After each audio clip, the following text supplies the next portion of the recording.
The focus of this tape is simultaneous solution. I'm David Birnbaum, the author of Summa Metaphysica series. As you may be aware, Summa 1 was published in 1988, and Summa 2 was published initially online in 2005, then in hardcover 2008. In order to get the very focused Summa theory directly to my audience, unfiltered, we elected to do a series of short 8 to 10 minute focus tapes from me directly to you, my audience.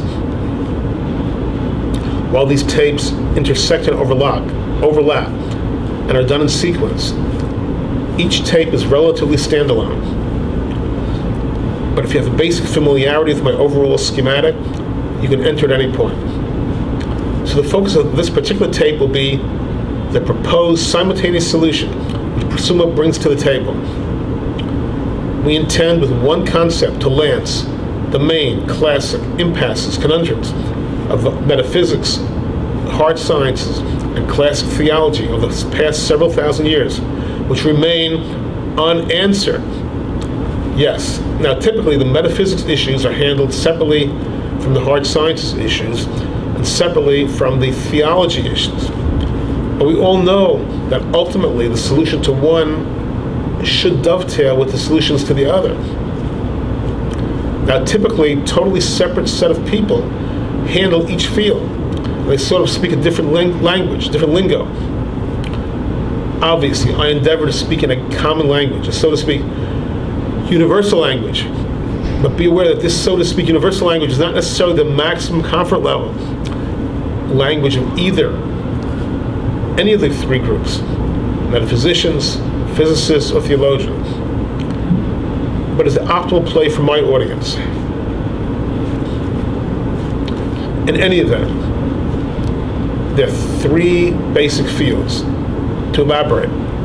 First, the hard sciences, physics, astrophysics, chemistry, biology, math. Second, metaphysics, philosophy.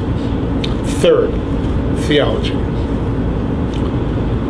My concept, since I was a youngster, that a truly powerful metaphysics with one concept, one core concept, should be able to lance all the key outstanding issues. And I believe I have it. That being said, we have a very interesting situation on our hands.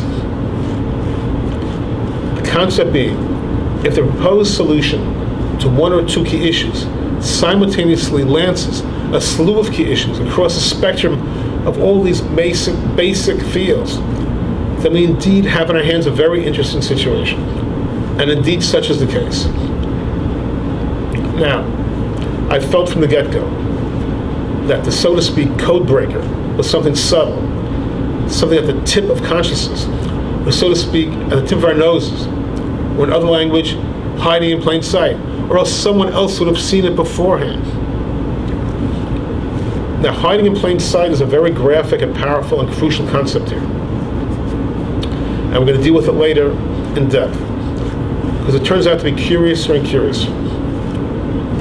Next, I wanted this concept to optimally be one I can assert as being eternal, because that simultaneously solves a lot of major issues. An eternal concept is a powerful concept.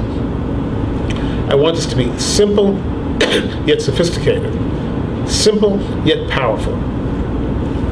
So as you see, I had a fairly demanding checklist for my little holy grail cosmic code-breaking concept.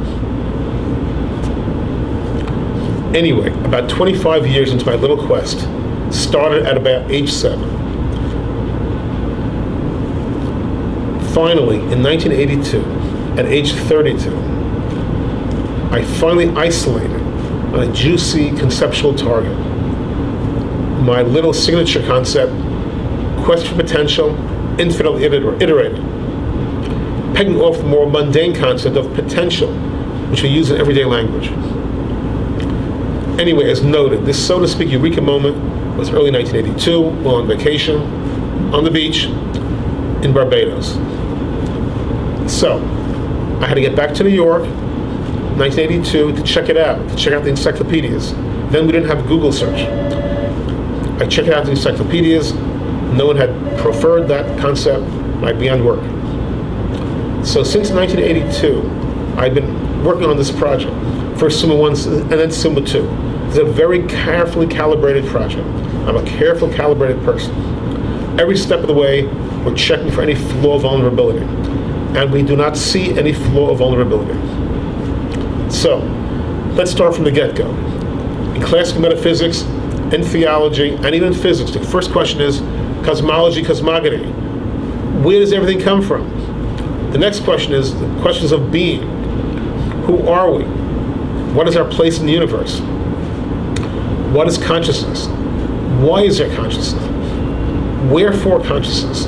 Meaning, where did consciousness come from? Next, the cluster of purpose questions. What is our purpose? Next, if there's a God, first the theogony question. What are the origins of this God? Second, if there's a God, and this God is all-powerful and all-merciful, why is there gross evil? This is the theodicy question. And finally, towards the end of our little checklist, teleology. Where are we heading? What is the end goal? Where's the cosmos heading? Where are we heading? Or where should we be heading? Now, physics and the other hard sciences, like biology, have many of the same questions, as noted. Plus parallel question. What are the origins of our particular universe? But more concretely, and more specific to science, what ignited the famous Big Bang? Having bought into the Big Bang, we'd like to know what ignited it. And within the field, critical field of evolutionary biology, what is truly driving natural selection? Despite all the posturing that there's consensus, there is no consensus. There are multiple streams of thought.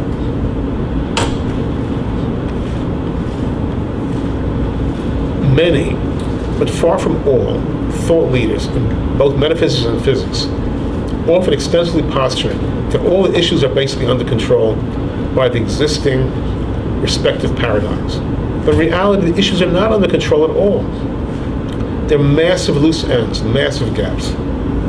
And, respectfully, we intend to fill them in, to simultaneously solve this whole cluster of issues. This commences Part A of Simultaneous Solution. See you soon at Part B.